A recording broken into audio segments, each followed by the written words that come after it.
Hi mga kaibigan, mga kahigala, nagpe-prepare na ako sa aking mga lulutuin para sa pananghalian kasi meron nagtatrabaho, kailangan maaga ako makapagluto, kaya piniprepare ko na siya ng maaga. Yan, nakapagbalat na ako lahat, tapos na, huhugasan ko na sila para malinis, at then akin na silang pag putol-putulin na, putol-putulin talaga, no, isa-isahin mga yan, akin na siyang pinuputol-putol. Alam mo naman, kumbaga sa Bisaya, ginagmay. Oh. Sa ano, giniling, kumbaga. Yan na.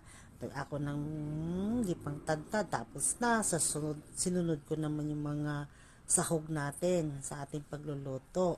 Pagkatapos niyan, pag akin na yung matatapos lahat, pag niluto na, hahatid ko na naman sa mister ko kasi nagbabaon na, hinatid ko sa pananghalian.